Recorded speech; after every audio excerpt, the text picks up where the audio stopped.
요약해보자면은 이제 자녀분이 20대 중반이잖아요. 딸 둘이시다니까.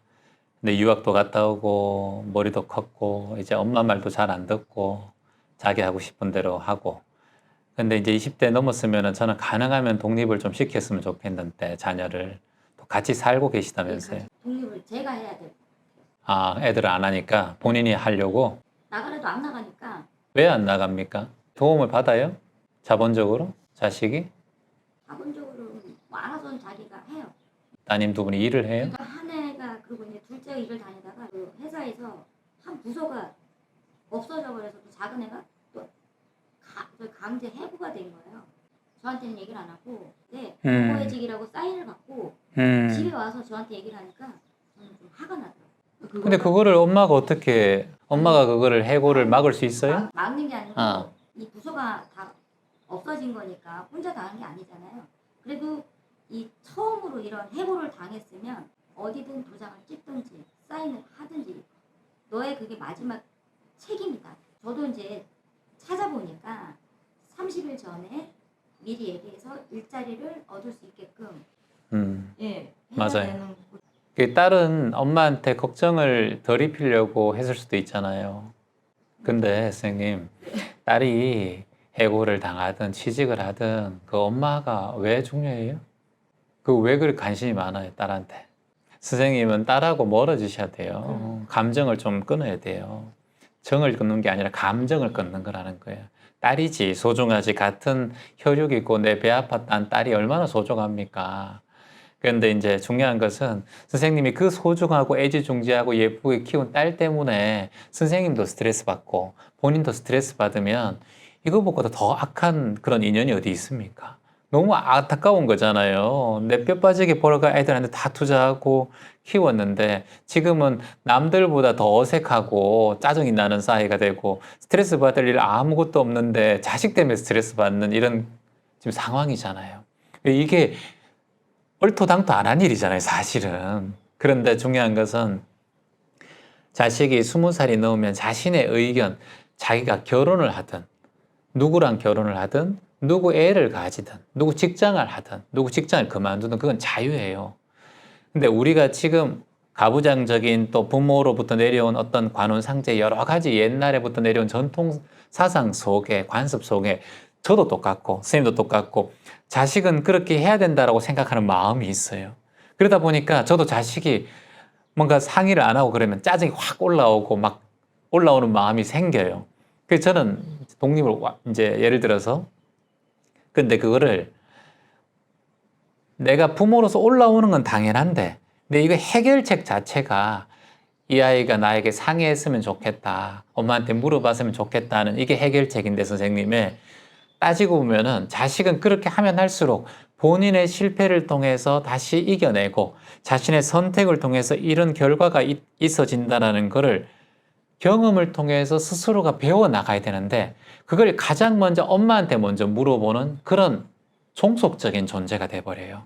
우리는 부모님들은 그게 당연하다 생각하지만 부모의 생각도 잘 몰라요. 부모도 무지해요. 우리도 물어봐야 되고 알아봐야 되고 막 돌려봐야 돼요. 근데 결과적으로 그 아이가 그걸 해보면 자기도 결정하기 전에도 그렇고 고민을 많이 했을 거예요. 그때 엄마가 해줄 수 있는 일은 왜 내한테 말 안 했어가 아니라 그래 잘했다. 결정 잘했어. 그래 네 결정을 믿어. 어느 곳에 있든 네가 주인이 되면 돼. 그래 근데 뭐 네가 먹고 살 일은 잘 한번 챙겨봐. 이렇게 얘기해주고 응원을 해줘야 돼요. 선생님. 그런데 이거를 네가 못해서 그렇고 해고를 왜 했고 한 달치 돈을 더 받을 수 있는데 어떻게 했고 이거는 멀리 봤을 때는 크게 중요한 게 아니에요. 근데 중요한 것은 이 아이가 이 자식이 어떤 일을 딱 당했을 때 그때 기대할 수 있는 사람. 자기가 실수했는 것도 알겠죠. 잘못했는 거 왜 모르겠어요. 20대 중반이면. 그런 권리에 대한 애탐이 왜 없겠어요.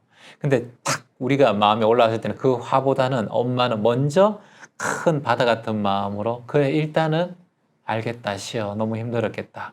그래 그 뒤에 다른 문제들은 한번 찾아보자. 이렇게 해주는 게 우리가 해나가야 될 일이죠. 지금 당장 자녀가 밖에서 원룸을 구해서 나가지 못한다면 어머니가 딸에 대한 인연에 대해서 감정을 탁 끊어내셔야 돼요. 그러려면 가장 먼저 해야 되는 게 뭐냐면은 감정 끊기 연습을 하셔야 돼요, 선생님. 감정 끊기 연습을 어떻게 하냐면은 이 사람이 나와 내 딸이 아니다라는 마음이 일단 일어나야 돼요. 우리가 다른 사람이 다치든가 그러면은 나도 내 딸이 다치고 내 자식이 아프면은 마음이 확 쓰이잖아요. 근데 내가 다른 사람, 모르는 사람이 다치면 그렇게 마음이 안 쓰여요. 그래서 내 딸을 내 자식 아니다라는 마음을 계속 내셔야 돼요. 20살이 넘으면은.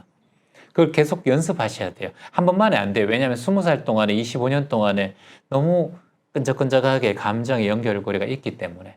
그리고 중요한 것은 내가 이 딸을 감정적으로 대하면 대할수록 내 딸의 앞날은 어두워진다라고 본인 정확하게 알아야 돼요. 그게 제일 중요해요, 선생님. 선생님, 우리의 부모들의 삶은 우리도 시행착오를 다 겪고 살아오는 거예요. 우리의 생각이 다 옳지 않아요. 부모의 마음이 다 정확하지 않습니다. 그래서 우리는 우리 생각대로 자식의 마음을 바라봐요. 근데 우리의 생각이 자꾸 자식에게 투입되고 전가될수록 자식은 이 뿌리가 잘려나가는 거예요. 뿌리를 내리지 못해요. 엄마의 생각으로 살아요. 여러분이 만약 자식 있다면 내 엄마의 생각으로 살았으면 좋겠어요? 이 아이가 창조적으로 자신의 삶을 살고 자신이 경험하고 자신이 배운 대로 또는 실패해보고 넘어져보고 다쳐보고 피도 나보지만 자신이 일어나야 자신의 뿌리가 내고 줄기가 튼튼해지는데 가지치기를 탁 해 아프단 말이죠. 여기 지금 로즈마리하고 민트를 제가 꺾어 왔는데 저게 정기적으로 가지치기를 탁탁탁 안 해주면은 웃자라요. 그러면 결국은 죽어요. 이 갈색으로 변하고. 근데 위에가 아프더라도 탁 잘라야 돼요. 잘라야 밑에서 다담스럽게 로즈마리가 나고 민트가 나와요. 이 마음하고 똑같아요. 우리 이거 못 자르죠. 예쁘잖아요. 너무 예쁘게 탁 폈는데 자르기 힘들잖아요. 그런데 탁탁 잘라줘야 돼요. 이거하고 똑같아요. 그래 잘라줘야 안에 잎으로 가든 쓸데없던 꼭대기까지 가려면 영양분이 많이 필요하니까 물이 많이 필요하니까 힘든데 여기까지 갈 필요가 없거든요. 여기 타서 마른단 말이에요.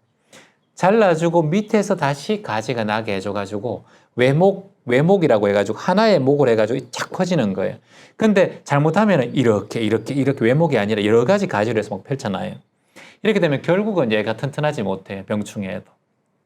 병충해가 우리의 삶 속에서 끊임없이 오는 고통과 여러 인연과 사람 속에서 이걸 병충해라고 봅시다. 부모가 간섭하고 안 자르고 아이들이 고통받지 않게 하려고 자꾸 마마보이, 마마걸처럼 이렇게 그럼 아이가 웃잖아요. 엄마가 다 해주겠지. 아버지가 해주겠지. 아빠한테 또 물어야 되나? 엄마한테 또 물어야 되나? 나 결정하면서 모든 상황에서 이렇게 생각하게 되면은 아이는 오로지 부모의 삶을 살아요. 부모의 정신대로. 그거는 죄악이에요. 죄악. 절대 부모의 마음으로 살면 안 돼요. 이 아이는 그러면 부모는 항상 지금까지 50년, 60년 살아오면서 자신의 한계가 있단 말이에요. 근데 자식은 한계가 없어요. 지금은 살아봐야 돼요. 3, 40년을. 근데 내 생각으로 딱 가두게 되면 이 아이도 엄마가 이렇게 했기 때문에 이렇게 살아야 돼. 이렇게 살아야 돼. 아이가 창조력이 생기지가 않아요. 어떤 일을 할 때도 자꾸 누군가에게 종속적으로 바뀌어요. 결혼을 하고 애인을 만나더라도 자꾸 옆에 사람한테 의지해요. 집착해요. 그렇게 되면 이 사람하고도 또 안 좋아져요. 집착하는 이 애인하고도. 그러면 이게 결혼을 하잖아요. 만일. 그러면 이게 집착이 되고 자기 어디야? 자꾸 집착하고 자기한테 뭔가 물어봐야 되고 나중에는 결혼하면 답답해요. 그게. 당신 자기 할 일 좀 알아서 자기 할 수 있잖아. 이것까지 보셔야 돼요. 그리고 그 딸이 또 결혼해서 자녀를 또 키우잖아요. 그럼 자녀에게 똑같이 선생님처럼 또 이렇게 해야 돼. 저렇게 해야 돼. 이런 마음으로 살아가요. 이걸 대물림하고 싶어요? 아니잖아요. 그러니까 이것까지 보셔야 된다니까요. 30년 뒤까지. 지금 당장 내 마음만 보는 게 아니라. 그래서 내가 오늘부터 내 자식 아니다. 남자식이다. 집당 나가면 배우자, 내 배우자 아니다 생각하듯이 이 아이도 그냥 다 그렇게 생각하고 내가 관여하면 관여할수록 이 아이의 미래는 어두워진다라고 탁 정신 차려야 돼요. 방임 하세요. 있든지 없든지 하고 자기의 삶을. 그래서 이런 얘기는 해요. 너희 이제 컸으니까 이제 독립을 했으면 좋겠다. 엄마가 너희 사랑하고 그렇지만은 너희가 스스로 자생하고 커나가기 위해서는 스스로 살림도 해보고 스스로 일도 해보고 스스로 청소도 해보고 스스로 사회적으로 자꾸 경험을 해봐야 되기 때문에 엄마의 그늘이 그렇게 좋은 건 아니다. 너희들이 스스로 태양도 부딪혀보고 구름도 만나고 태풍도 만나듯이 부딪혀봤으면 좋겠다. 그리고 진짜 힘들 때는 엄마한테 또 이렇게 돌아와서 물어보고 얘기하고 상의했으면 좋겠다. 너희들 믿는다. 너희 독립했으면 좋겠다. 올해 안에 한번 생각해봐라.